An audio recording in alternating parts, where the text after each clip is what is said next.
Lagot ka, Tamba. Congressman na mismo nagsasabing, walang kawala si Tamba pag nanalo si VP Sara. Ayon po dito sa balita ngayon, walang kawala si Romualdez kapag nanalo si VP Sara. Ito ang mariing pahayag ni Toby Tiangco, kinatawa ng Navotas City kaugnay ng pagdedeklara ni VP Sara Duterte ng kanyang pagtakbo sa pagkapangulo at sa kontrobersyal na fourth impeachment complaint na inihain ng liderato ng Lakas CMD. Ayon kay Tiangco, hindi raw maaaring ihiwalay ang naturang reklamo sa impluensya ng liderato ng partido, lalo na kay Martin Romualdez, dating speaker ng Kamara at kasalukuyang pinuno ng Lakas CMD. Ay malamang sila din yung gusto mapa-impeach si VP Sara kasi takot na sila, lalo itong si Tamba. Ayon kay Tiangco, tingnan natin yung fourth complaint. Ang nag-file niyan ay isang senior member ng Lakas CMD at deputy speaker pa. Sino ang presidente at head ng Lakas CMD? Si former speaker Martin Romualdez.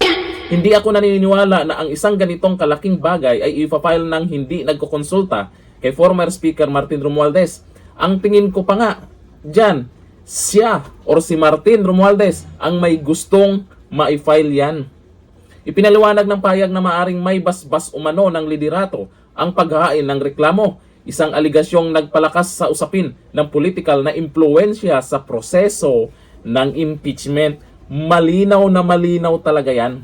Itong si Tamba, takot na takot maging presidente si VP Sara. Walang kawala siya. Dagdag pa ni Tiangco, naniniwala siya na ito ang dahilan kung bakit desidido ang liderato na mapatalsik ang ikalawang pangulo upang makaiwas umano sa pananagutang matapos ang administrasyong Marcos Jr. Wala ka talagang kawala, Tamba. Lalo na ngayon, si VP Sara Duterte talaga ang top pick na maging presidente sa 2028. Ito, Tamba, panoorin mo ang video. Sara ang top pick for president sa 2028 ayon sa latest survey ng WR Numero. Sa tanong kung ngayong araw ang presidential elections, 33.3% ang nagsabing si Duterte ang iboboto nila. Sumunod sa listahan, Senador Raffy Tulfo na may 13.4%. 13. Former VP at ngayon Naga City Mayor Leni Robredo na may 13%. Senador Bongo na may 4% at Senador Robin Padilla na may 3.3%. O akalain mo dyan ha, sa pinagpipilian sinama pa si Senator Bongo at Senator Robin Padilla.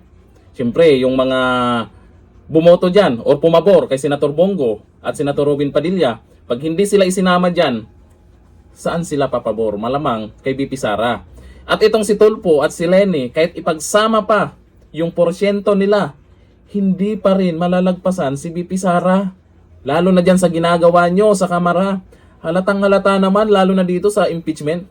Yung fourth impeachment, imposible naman na walang alam dyan si Tamba. Di ba? Kaya siguro, talagang kabado na sila. Stress na.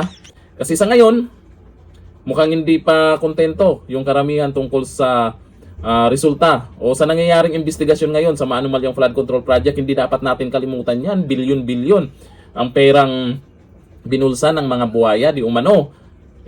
Asahan po natin na managot ang mga mastermind dyan pag isang Duterte ang nasa Malacanang. Kaya itong si Tamba, ewan ko lang kung bakit kinakabahan na. Eto, wala daw kawala. Ayon yan kay Congressman Tiangco. Kahit pa hindi si VP Sara maging president, nga hindi Duterte. Kahit si Senator Bongo baka nga si Senator Robin Padilla pag tumakbong pangulo yan, hindi nyo matatalo yan. Kaya walang kawala talaga sila. Ngayon pa lang, lahat gagawin na. Pero kaya ba nila ang taumbayan nakabantay na sa social media? So, dito lang. Thank you. Bye-bye.